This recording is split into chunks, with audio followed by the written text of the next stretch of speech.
Everyone, कैसे हो आप सभी लोग। वेलकम टू जैसे स्टडी क्लासेस। देखिए, हम आज पढ़ेंगे गुप्त काल। गुप्त काल जो है भारत का स्वर्णिम काल है। इसको गुप्त काल को स्वर्णिम काल क्यों कहते हैं? क्योंकि इस समय जो है बहुत महान महान दार्शनिक और महान लेखक जैसे कालिदास जैसे लेखक हुए, और आर्यभट्ट जैसे गणितज्ञ हुए, साथ में धन्वंतरी जैसे चिकित्सक हुए, और महान शासक भी हुए। इसलिए इसको जो है भारत के इतिहास का स्वर्णिम युग कहा जाता है। तो आइए हम जानते हैं गुप्त काल के बारे में। देखिए, सबसे पहला पॉइंट, भारत के इतिहास का इसको स्वर्ण युग कहा जाता है। ये कई बार एग्जाम में पूछा गया है। इसके संस्थापक श्री गुप्त हैं और उनके उत्तराधिकारी घटोत्कच। इन दोनों के बारे में हम लोगों को ज़्यादा साक्ष्य उपलब्ध नहीं है, इनके बारे में ज़्यादा जानकारी नहीं है, ना ही इससे कोई क्वेश्चन। जब जानकारी नहीं तो क्वेश्चन बनेगा कहाँ से। देखिए, जो इसमें प्रतापी राजा, पहले प्रतापी राजा हुए हैं वो चंद्रगुप्त प्रथम है। चंद्रगुप्त प्रथम का जो शासनकाल है 319 ईस्वी से लेके 334 ईस्वी तक है। देखिए, तमाम बुक जो हैं अच्छी अच्छी बुकें हैं, उनमें शासनकाल गलत दिया है गुप्त काल का, जो कि ये एनसीईआरटी मानती है, वही हम लेके चलते हैं। आप यहाँ से देखिएगा। गुप्त काल का वास्तविक संस्थापक इनको कहा गया है। वास्तविक संस्थापक क्यों? क्योंकि ये जो है इसका राज्य विस्तार किए और अच्छे से काम किए, जिससे सभी लोगों के बीच में इनके प्रति जागरूकता उत्पन्न हुई कि वो राजा अच्छे हैं। इनकी चर्चाएं चारों तरफ हुई अच्छे काम को लेकर। तो ये वास्तविक संस्थापक हैं। गद्दी पर जिस दिन बैठे उसी दिन से 319 ईस्वी से गुप्त संवत चलाए। इन्होंने क्या किया? गुप्त संवत चलाया। जैसे कि शाक संवत जो है भारत सरकार मानती है, वो शाकों ने चलवाया था, ऐसे ही इन्होंने गुप्त संवत चलाया। राजा रानी के चांदी के सिक्के चलाए। राजा और रानी इन्होंने क्या काम किया था? ये लक्ष्य देहता राजकुमारी से शादी किया था इन्होंने, जिनका नाम था कुमार देवी। तो उनके अपनी शादी के यादगार में चांदी के सिक्के चलवाए इन्होंने। इनका उत्तराधिकारी जो होगा, इनका पुत्र होगा समुद्रगुप्त, और इन्होंने उपाधि धारण की। उपाधि थी महाराजा धीराज की। महाराजा धीराज यानी गुप्त काल में सबसे पहले उपाधि धारण करने वाले जो शासक होंगे चंद्रगुप्त प्रथम होंगे। इन्होंने धारण की उपाधि, और इन्होंने अपने देश को, जो इनके देश उस समय देश ही कह सकते हैं आप, राज्य को आगे बढ़ाने के लिए रिश्तों का सहारा लिया, यानी लोगों से रिश्ता बना के अपने राज्य को विस्तृत बनाया। इसके बाद आएंगे समुद्रगुप्त। समुद्रगुप्त आएंगे, इनका जो शासन काल होगा 335 से 380 ईस्वी तक इनका शासन काल था। इनके उपाधियां कई बार पूछी जाती हैं। जो ये महान प्रतापी शासक थे। जिस तरह नेपोलियन था शासक, उसी तरह ये भी शासक थे। यानी इन्होंने नेपोलियन की तरह ही अपने राज्य की सीमाओं का विस्तार अच्छे से किया और तमाम राजाओं को हराया। ये 9+12 राजाओं को हराया, मतलब 9 राजा जो उत्तर भारत के थे और 12 राजा जो थे वो दक्षिण भारत के। लेकिन इन्होंने ये नहीं किया कि उनको हराने के बाद अपने राज्य में उनकी राज्य को मिला लें। इन्होंने कहा मेरी अधीनता स्वीकार कर लो, यानी ये मान लो कि हम इनके अंडर में शासन करते हैं और अपने राज्य के तुम राजा बने रहो। तो इन्होंने 9+12 राजाओं को हराया। ये जो प्रयाग प्रशस्ति है उसमें जो हरिशेन थे उन्होंने जारी कराया था, उसमें ये जानकारी हमको मिलती है कि 9 राजा उत्तर भारत के और 12 राजा दक्षिण भारत के इन्होंने हराए थे। इनके उपाधि जो है कविराज, ये बहुत ज़्यादा इम्पॉर्टेंट उपाधियाँ हो जाती हैं। कविराज कई बार एग्जाम में पूछा गया है। कविराज, परम क्रमांक और परम भागवत। इसके बाद लक्ष्य देहता। लक्ष्य देहता क्यों कहते थे ये अपने आप को? क्योंकि लक्ष्य देहता, इनके जो लक्ष्य की राजकुमारी इनकी माता कुमार देवी थी, उनके ये पुत्र थे, इसलिए ये अपने आप को लक्ष्मी देवता कहते थे। ये उपाधि कई बार पूछी गई है। कांच, इनकी एक उपाधि थी कांच। ये तीन उपाधियां बहुत ज़्यादा पूछी जाती है। परम भागवत भी कभी कभी पूछी जाती है। समृद्ध सार इनकी उपाधि एक थी। तो ये 3-4 उपाधियां इनकी कई बार एग्जामों में पूछी जाती है। ये संगीत प्रेमी थे, इसीलिए इन्होंने कविराज की उपाधि धारण की थी और इनको बीणा बजाते हुए सिक्कों पर दिखाया गया है। इन्होंने सिक्के जो जारी कराए उसमें बीणा बजाते हुए राजा थे। यानी देखिए इतिहास में 2 राजा ऐसे हुए हैं जो बीणा बजाते थे। बीणा एक तो आपके समुद्रगुप्त हो जाएंगे, और अब जब हम मध्य इतिहास काल पढ़ेंगे तो उसमें जो औरंगजेब होगा वो भी बीणा बजाने का शौकीन था। तो ये बीणा, आप कहेंगे कि औरंगजेब इतना ज़्यादा प्रतापी शासक था कि उसने क्या किया था, संगीत पर प्रतिबंध लगा दिया था, लेकिन उसने प्रतिबंध आम जनता पर लगाया था, अपने आप पर नहीं। अपने लिए तो सभी लोग अच्छा ही सोचते हैं।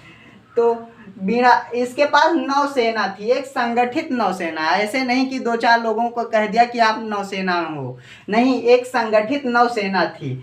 देखिए ऐरावत का अभिलेख जो मिलता है ये संस्कृत में है और इसको भानुगुप्त ने जारी कराया था। ये कई बार पूछा गया है। इससे हमको सती प्रथा की जानकारी मिलती है कि उस समय सती प्रथा प्रचलन में थी। अब प्रयाग प्रशस्ति जो अभिलेख था इसको मैंने बताया हरिशेन ने जारी कराया था। प्रयाग प्रशस्ति को किसने? हरिशेन ने। हरिशेन। और इससे जानकारी क्या मिलती है हमको प्रयाग प्रशस्ति से? तो हमको प्रयाग प्रशस्ति से ये जानकारी मिलती है कि समुद्रगुप्त एक अच्छा राजा था जो उसने अपने सीमाओं का विस्तार किया, और उसने 9 राजा उत्तर भारत के और 12 राजा दक्षिण भारत के पराजित किए और उनको अपनी अधीनता स्वीकार करा दिया। उसके बाद उनका राज्य जो है लौटा दिया। और इसके बाद जो होंगे शासक समुद्रगुप्त के 2 बेटे होंगे, रामगुप्त और चंद्रगुप्त द्वितीय सेकेंड, जिसको आप कहते हैं चंद्रगुप्त सेकेंड, वो होंगे। तो उनके लिए स्लाइड बना लेते हैं, तब फिर आगे बढ़ते हैं। तो देखिए अगला शासक जो होगा वो समुद्र के बाद उसका प्रथम पुत्र रामगुप्त होगा। लेकिन इसमें थोड़ी सी कहानी है, आप सुनिए। जो रामगुप्त की पत्नी थी ध्रुवस्वामिनी, बड़ी खूबसूरत पत्नी थी, ठीक है। तो वो जो है वो चंद्रगुप्त द्वितीय से विवाह करना चाहती थी, क्योंकि वो चंद्रगुप्त द्वितीय से प्रेम करती थी। लेकिन चूंकि बड़े पुत्र जो थे रामगुप्त थे, अतः उनकी शादी पहले होनी थी। तो इनकी शादी क्या हुई, चंद्रगुप्त द्वितीय से ना होके ध्रुवस्वामिनी की शादी रामगुप्त से हो गई। रामगुप्त जो है बड़ा कायर और जो निडर नहीं था कि ऐसा था कोई हमला करे तो डरे ना, बहुत डरपोक शासक आप कह सकते थे, ऐसा था। तो इसके ऊपर शाक ने जब सुना कि ध्रुवस्वामिनी बड़ी खूबसूरत है इनकी पत्नी, तो उसने कहा शाक का जो शासक था रुद्र थर्ड था, उसने कहा कि या तो आप हमारी अधीनता स्वीकार करो और अपना राज्य हमारे राज्य में विलीन कर दो, या तो अपनी पत्नी ध्रुवस्वामिनी को हमारे पास भेज दो।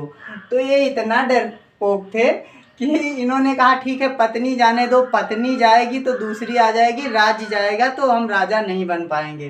तो इन्होंने ध्रुवस्वामिनी को देने के लिए कह दिया। लेकिन जब चंद्रगुप्त को ये बात पता चला, ध्रुवस्वामिनी ने बताया कि कैसा आपका भाई है, हमको किसी और को देता है, तो चंद्रगुप्त को गुस्सा लगा और गुस्से में क्या किया, सबसे पहले रामगुप्त की हत्या कर दी, रामगुप्त को मार दिया और उसके बाद शाक पर आक्रमण कर दिया और शाक के राजा रुद्रदामन थर्ड को, रुद्र को दामन नहीं है, रुद्र थर्ड को मार दिया, जो कि अंतिम शासक हुए, शाक के अंतिम शासक हुए, क्योंकि इनकी हत्या कर दी चंद्रगुप्त मौर्य ने। और अपने भाभी कह लो या प्रेमिका कह लो, कुछ भी, उनके साथ शादी कर लिया।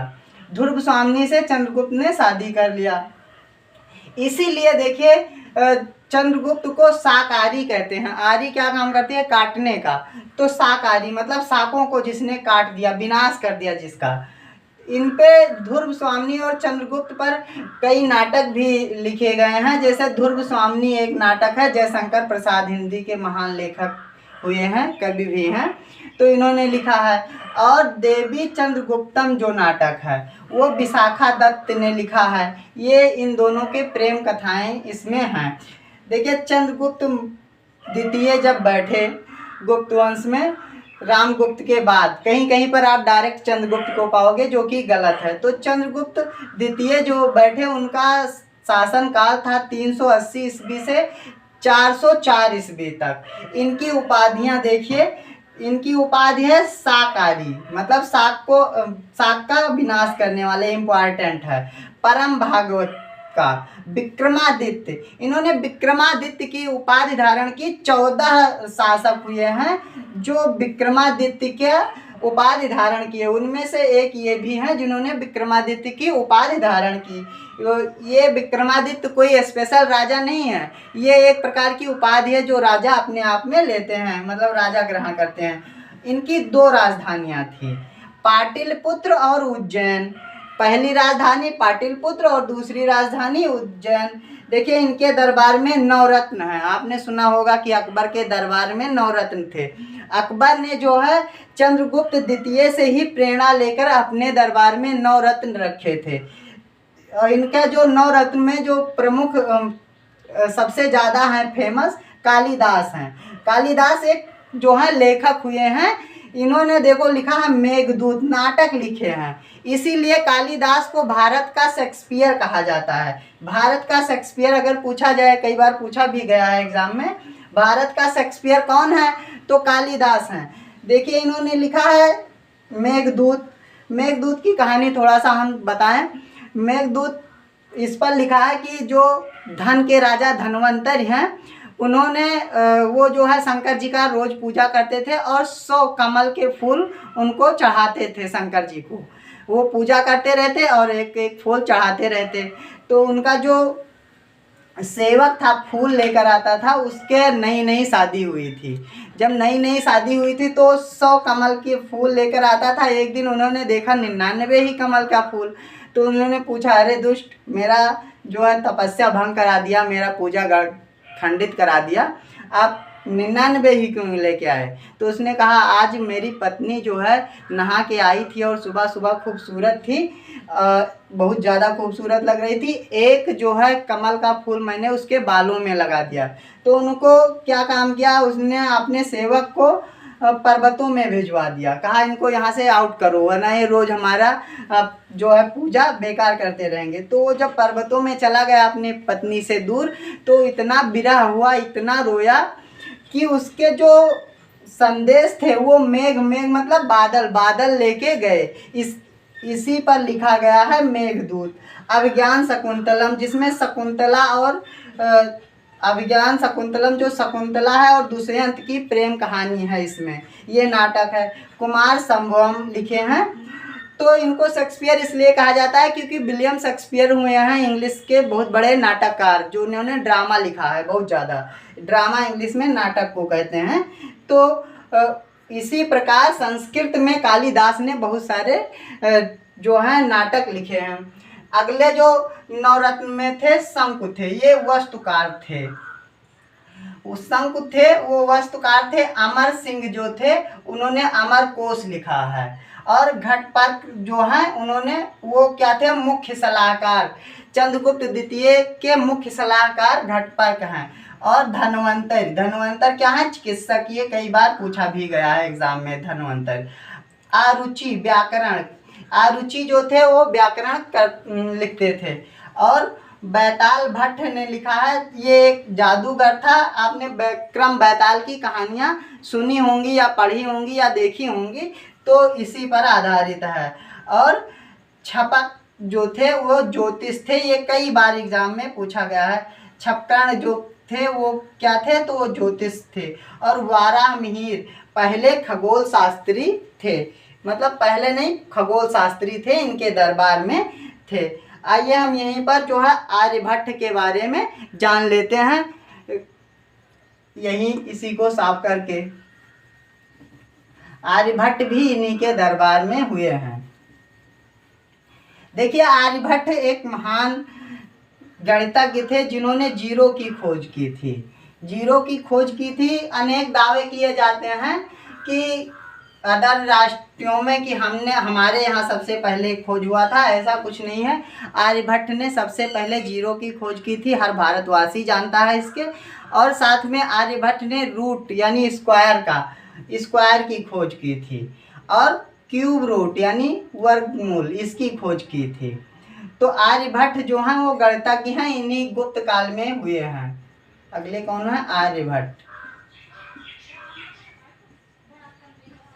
आर्यभट्ट इनकी खोज जो है जीरो की, स्क्वायर क्यूब की, ये खोज किए हैं आर्यभट्ट। और पृथ्वी की जो परिधि है, त्रिज्या जिसको आप कहते हैं, इनका सटीक मान निकाल दिया था लगभग बिल्कुल।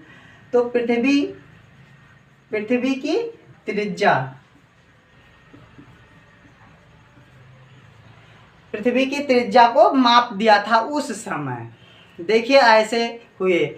और फाहिमयान जो है ये चीन का यात्री है, ये आया था चंद्रगुप्त द्वितीय के शासनकाल में।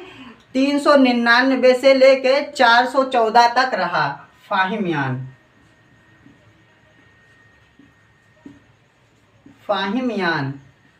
तो ये कब तक भारत में रहे? 399 में आए और 414 ईस्वी तक चंद्रगुप्त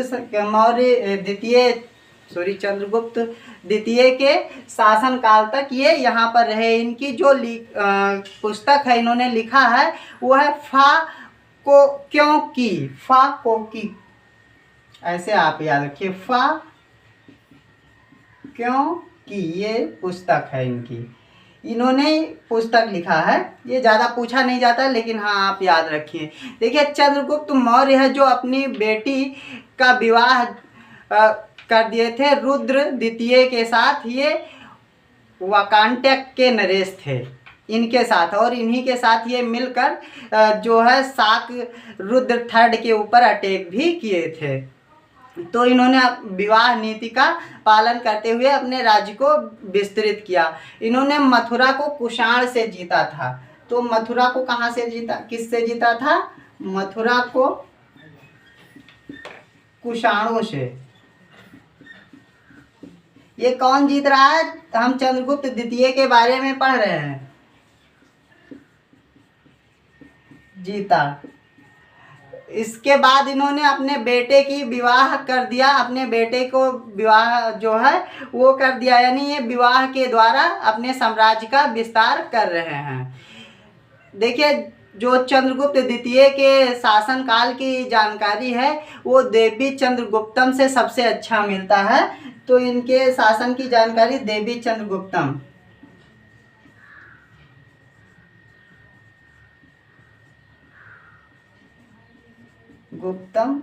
से जानकारी मिलती है हमको। देवी चंद्रगुप्तम से हमको जानकारी मिलती है। देखिए महरौली का जो लौह स्तंभ है ये दिल्ली में कुतुब मीनार, अगर आप गए होंगे तो वहाँ पर देखा होगा, तो महरौली में है। महरौली ये वैज्ञानिकों का शोध का विषय भी है। इससे भी हमको जानकारी इस स्तंभ से भी मिलती है, क्योंकि ये खुले आसमान में बना हुआ स्तंभ लोहों का बना हुआ, लोहे का, लेकिन आज तक इस पे जंग नहीं लगी। इस तरह उस समय के जो थे निर्माणकर्ता, वास्तुकार जो थे, ऐसे बनाए थे कि आज तक इस पे जो है लोहा पर जंग लग जाता है, लेकिन अभी तक नहीं लगा। अब देखिए चंद्रगुप्त द्वितीय के बाद जो अगला शासक आएगा वो कुमारगुप्त होगा। कुमारगुप्त का शासनकाल है, उसके समय में नालंदा विश्वविद्यालय की स्थापना हुई थी। कुमारगुप्त का जो शासनकाल है वो 414 से लेके 454 ईस्वी तक है। तो इसका शासनकाल 414 से ईस्वी से लेके 454 ईस्वी तक। इसके समय में क्या हुआ था? नालंदा विश्वविद्यालय, नालंदा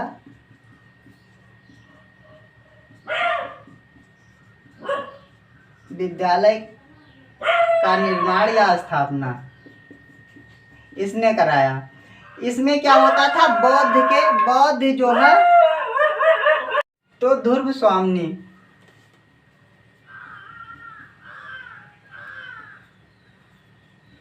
देवी ध्रुव स्वामी, पिता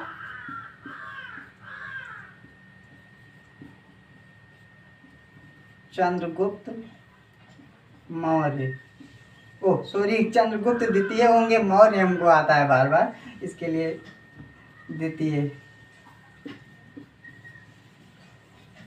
तो इनके पिता चंद्रगुप्त द्वितीय हो जाएंगे।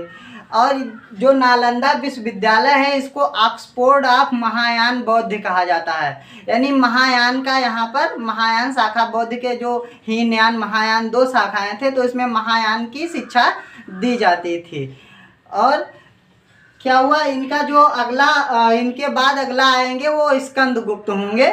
स्कंदगुप्त के ही समय पर हूणों का आक्रमण हुआ था। एक जानकारी और ले लेते हैं, इन्होंने जो सिक्का जारी कराया वो मोर और प्लस कार्तिकेय जो भगवान शंकर के पुत्र हैं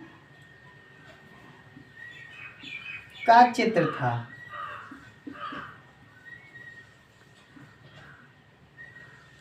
ये सिक्का था, यानी सिक्का इन्होंने जो जारी कराया वो भगवान श्री शंकर के पुत्र कार्तिकेय और मौर्य का चित्र इस पे होता था।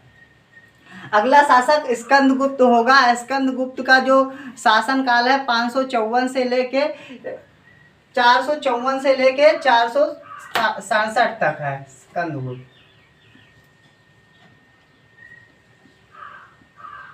तो इसका शासनकाल 454 से इतना तक। देखिए स्कंदगुप्त के साथ समय हूणों का आक्रमण,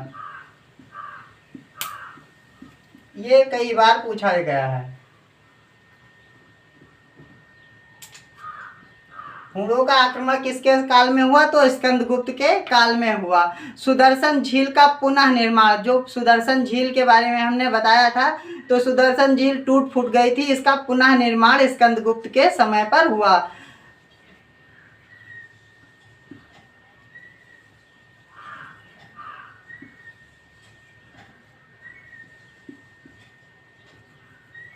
और ये क्या होगा, इसके बाद अंतिम शासक आएंगे। अंतिम शासक जो होंगे वो कुमार गुप्त थर्ड होंगे, उन्हीं का नाम है, या विष्णुगुप्त के नाम से इनको जाना जाता है। तो ये कुमार गुप्त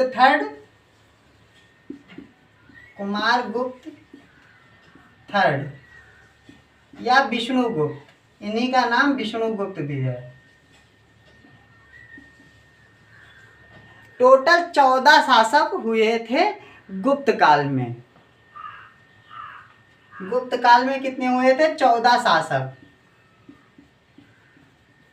देखिए इस समय के अनेक जो मंदिरों का निर्माण हुआ था गुप्त काल में, लेकिन अजंता की गुफा में जो चित्रकारी की गई विशेष उल्लेखनीय है। ये विश्व धरोहर में, विश्व विरासत के धरोहर में भी सम्मिलित की गई है। तो ये हुआ गुप्त काल। आज के लिए इतना ही, हम मिलते हैं अगली क्लास में। वीडियो देखने के लिए थैंक यू। ज़्यादा से ज़्यादा लोग के पास शेयर करें।